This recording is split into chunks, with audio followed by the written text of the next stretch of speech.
नमस्कार दोस्तों, इस वीडियो में जिस स्टॉक के बारे में हम बात करने वाले हैं उसका नाम है आईटीसी लिमिटेड।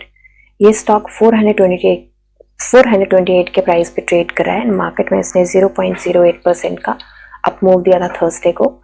मार्केट कैप है इसकी 5,34,783 करोड़ की। प्रमोटर होल्डिंग 0 है। बुक वैल्यू 55.40 है। डिविडेंड यील्ड इसकी काफ़ी अच्छी है, 2.98% की है। फेस वैल्यू 1 है। फंडामेंटल वीडियो मैं ऑलरेडी बना चुकी हूँ, प्लेलिस्ट में ऐड कर दूंगी, आप देख सकते हैं। अभी कुछ दिन पहले हमने देखा है कि मार्च के स्टार्टिंग में इसने दिया था यहाँ पे हमें death cross, and death cross के बाद उम्मीद है कि कुछ टाइम में यहाँ पे गोल्डन क्रॉस हमें मिल जाएगा। प्राइस ने 50 डीएमए को गोल्डन क्रॉस दे दिया है एंड 200 के बिल्कुल ऊपर ट्रेड करा है, तो इसको भी गोल्डन क्रॉस काइंड ऑफ मिल चुका है। पी रेशियो की बात करें तो पी रेशियो मीडियन से बिल्कुल छोटू सी ऊपर है, कोई दिक्कत की बात ही नहीं है। सेल्स एंड मार्जिन की बात करें, ग्रॉस प्रॉफिट मार्जिन यहाँ पे थोड़ा सा डगमगाया हुआ है बट रिकवर करने की कोशिश कर रहा है and sales quarter on quarter increase हुई है। अभी चलते हैं इसके चार्ट पे।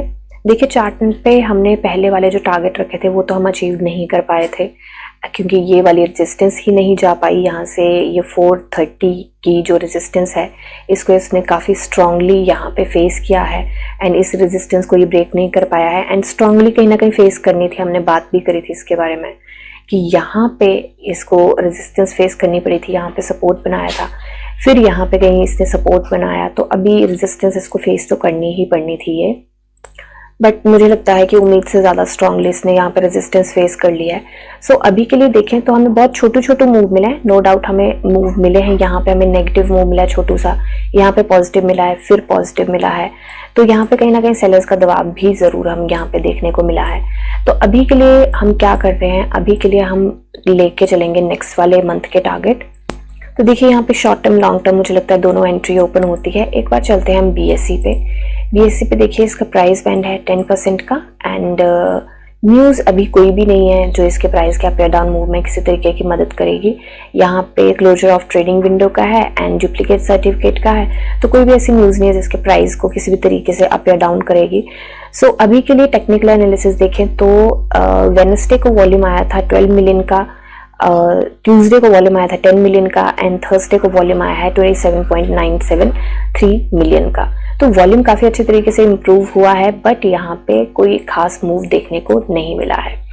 तो अभी के लिए शॉर्ट टर्म की एंट्री की मैं बात करूँ, बिल्कुल मेजर शॉर्ट टर्म की एंट्री मैं इस मंथ नहीं लेके चली हूँ कोई भी। पहले मैंने किया था कैलकुलेट कि 10th मार्च तक की हम ये देख सकते हैं, बट फिर मैंने फिर से एनालाइज किया तो मुझे लगता है कि अप्रैल एंड मई ये जो 2 महीने हैं ना, इनमें काफ़ी ज़्यादा वॉलेटिलिटी रहने वाली है। बिल्कुल शॉर्ट टर्म की एंट्री मैं यहाँ पे रिस्क नहीं लूँगी। क्योंकि कुछ भी हो सकता है मार्केट में, क्योंकि इन 2 महीनों में पोलिंग है, एग्जिट पोल्स अनाउंस होंगे। हालांकि यहाँ पे ये खबर है कि मतलब जैसे कि चल रहा है मार्केट में कि उम्मीद है कि बीजेपी फिर से आएगी, तो मुझे लगता है कि हालांकि वो उम्मीद तो है ऑफ कोर्स, बट फिर भी यहाँ पे बहुत सारे इमोशन से होके गुजरेगी मार्केट। तो बिल्कुल शॉर्ट टर्म की एंट्री कभी भी नहीं लूंगी इसमें। और थोड़ी सी शॉर्ट टर्म की एंट्री ली है मैंने और वो है 1 महीने का शॉर्ट टर्म। तो कई लोग इसको लॉन्ग टर्म भी बोलते हैं, मैं तो इसको शॉर्ट टर्म लेके चलती हूँ। तो मुझे लगता है इन 2 महीनों में हम स्विंग ट्रेड कर सकते हैं। लॉन्ग टर्म की एंट्री जरूर बनाई जा सकती है बट 10-15 दिन, 1 हफ्ता या 20 दिन मुझे लगता नहीं है कि उसकी, जब तक कोई ऐसा स्टॉक आ गया बहुत कि स्ट्रांगली कोई न्यूज भी आ गई एंड टेक्निकली एंड फंडामेंटली और न्यूज सारी कुछ समीकरण अगर एक साथ बैठते हैं तो वो एक अलग बात है कि अगर वो स्टॉक मिल गया हमें तो हम बना लेंगे शॉर्ट टर्म की। बट यहाँ पे वो समीकरण नहीं बैठते हैं, ना कोई न्यूज है। वॉल्यूम जरूर ज्यादा हुआ है पर यहाँ पे भी हुआ था वॉल्यूम फ्राइडे को ज्यादा और फिर ट्यूसडे को डाउन चला गया था। तो ये भी एक चीज है, सिर्फ वॉल्यूम के ऊपर नहीं कर सकते हम। तो यहाँ पे ये एक रेजिस्टेंस है, इसको फेस करनी ही पड़ेगी, ये 430 की रेजिस्टेंस। एंड जब इसके ऊपर निकल जाएगा तो उसके बाद छोटी छोटी और बड़ी सारी रेजिस्टेंस है जिसको फेस करके ऊपर क्लाइंब अप करना पड़ेगा। तो अभी के लिए हम लेके चले हैं टारगेट की अप्रैल के एंड तक मुझे लगता है 456 एंड 460 के बीच में ट्रेड करता हुआ हमें दिख सकता है। ये वाली जो रेजिस्टेंस है इसकी 446 की, ये भी काफी स्ट्रॉन्ग रहेगी एंड उसके बाद ये जो है 457 की, ये भी काफी स्ट्रांग रहेगी। तो मुझे लगता है कहीं ना कहीं इसके बीच भी हम ट्रेड करता हुआ इसको देख सकते हैं। तो अभी मैं सिर्फ और सिर्फ 7% के मूव लेके चली हूँ कि अप्रैल में उम्मीद करती हूँ ये मूव हमें मिलेंगे। एंड लॉन्ग टर्म की एंट्री के मैं मूव लेके चली हूँ 500 का टारगेट, और वो हमारे पुराने पैटर्न्स को एंड पुराने जो सारी चीजें हैं उनको देख के हमने लगाया है। यहाँ पे मैं आपको दिखा देती हूँ एक बार 500 के टारगेट हम क्यों लेके चले हैं। यहाँ पे ये भी इसने हाई लगाया था, और इसने हाई कब लगाया था 2023 में, जुलाई में। तो मतलब ऑलमोस्ट 1 साल के आसपास की मैं उम्मीद लेके चली हूँ।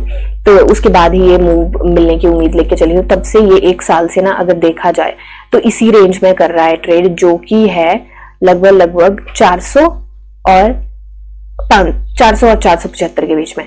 तो इसी रेंज में ये ट्रेड कर रहा है, एंड मुझे लगता है कि थोड़ा सा इसको मूव की अब जरूरत भी है, और ये कर भी जाएगा। ठीक है, तो अभी डिपेंड करता है कि ये जो मैं टारगेट लेके चली हूँ और यहाँ पे हमें लगभग 18% के मूव की उम्मीद है, और वो लेके चली हूँ मैं जब तक इसका रिजल्ट आएगा। ये तब तक ही लेके चली हूँ। टारगेट अचीव हो जाता है तो एक अलग बात है, हम इसको कर सकते हैं अपग्रेड। अगर नहीं होता है तो मुझे लगता है कि हम पहले ही शॉर्ट टारगेट लेके चले हैं, उम्मीद है कि ये हो जाएगा। नहीं होता है, मार्केट कंडीशन नहीं रहती है सही, तो फिर से हम इसको रिवाइज करेंगे, और तो हम क्या कर सकते हैं, राइट। बट उम्मीद ये है कि यहाँ तक जाएगा। एंड वैसे भी 470 के तो एक एनालिस्ट है, मैं उनका नाम भूल गई, प्रभु दास या कोई उनका नाम है, उनका पूरा नाम मैं भूल गई। तो उन्होंने भी बोला था कि 470 के मूव की उम्मीद, तो उन्होंने 31 मार्च तक बोला था कि हो सकता है, बट हुआ नहीं वो भी। एंड उम्मीद करती हूँ कि 470 तक तो ये बहुत जल्दी पहुंच जाएगा। ठीक है, तो ये मेरी एनालिसिस है, कोई बाय सेल होल्ड की रिकमेंडेशन नहीं है। आप अपनी एनालिसिस कीजिए, जानिए समझिए, पढ़िए और फिर इन्वेस्ट करिए। मिलते हैं नेक्स्ट वीडियो में, तब तक के लिए शुक्रिया एंड हैप्पी इन्वेस्टिंग।